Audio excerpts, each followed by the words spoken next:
Now, with all the players that you're playing or working with within the LTA, as well as what we see at clubs, we deal with hundreds of adults who are playing doubles. What makes a really good doubles partnership? How do you go into a agreement that you will be playing with someone else, and is it basically only on skills, or is it on the personality types, or what are some of the things that you look at when putting teams together? Uh, what's a good partnership? I can tell you so many partnership where each player were hating each other, and I don't want names because some of them were Canadian players. Right. I And heard they had those a stories. great career. They won slam. They were winning a lot of things. Mm-hmm. Okay, so it doesn't mean that you have to love each other because it could be a business partnership. Mm-hmm. So but it's better if you have fun. Of course, a club member, please find someone you relate well because it has to be enjoyable. Mm-hmm. But sometimes the professional, it's more about money, points, and career. And if you don't like someone, but you think you can do very well, sometimes you can deal with it. But when you get out of the court, there's no dinner together, no party together. It's just like a business relationship. Right. But I would always recommend that find someone that you get along well. Mm-hmm. Second, normally people try to use people who contrast their game style.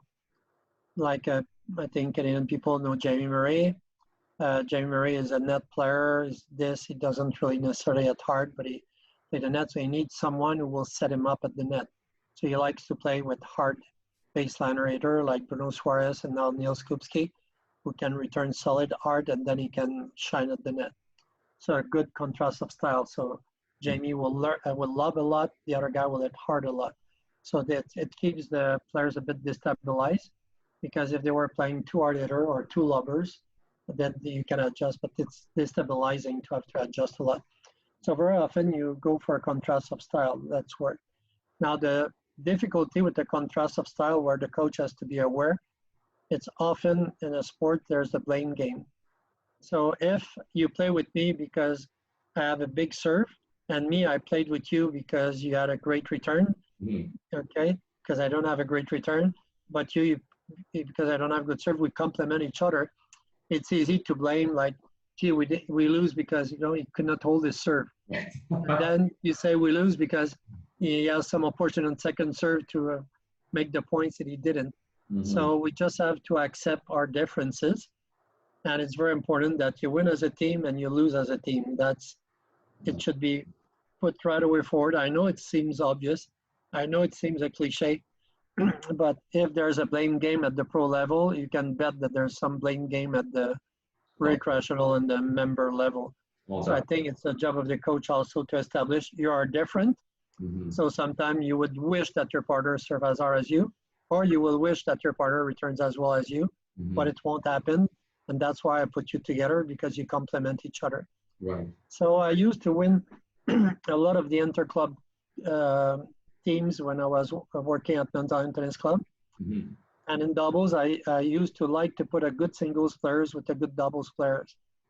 I find if I was putting recreational player, let's say both of us, we love to play at the net, and I'm getting older, and they would love us quite a lot, and then we chase the ball back. It's just a nightmare.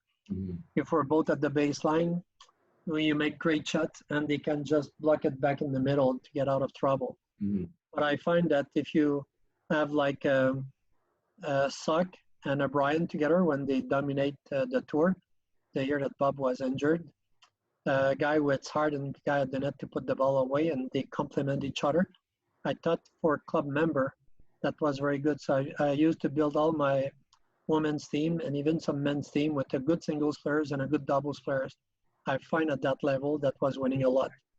Now it does win even at the pro level now, that format. But of course, I coach real doubles players. I believe that two good doubles players, like the last slam won by Joe Sainsbury and Rajiv Ram, two good doubles players can win two. Right. And you could have two good singles players winning two. So this is what it's fun now. Mm-hmm. Everything goes. Mm-hmm. In the past, if you stay back on your serve, you look like stupid. Now it's fine. If you're both back on the return, you look like you're not brave enough to bet the net. Now it's fine. If you were lobbing, what is that lobbing? Now if you lob, it's fine. If you can do everything, everything goes now, which is I think very good for the members and very good for, but very good also for the coach, because we always want as a coach to individualize our coaching. Okay. And in singles, it was easy to individualize the coaching, but the coach were asking the same thing to every players in double serve and volley, be there, be at the net. Right. So they were not really individualizing the coaching. Now we can individualize the coaching because there's a lot of way you can play doubles as singles players, one pack, two pack. You can play a lot of regular. You can play only high. You can, everything goes. Everything goes. Everything Right. goes. So I think it makes doubles more exciting now, much more exciting.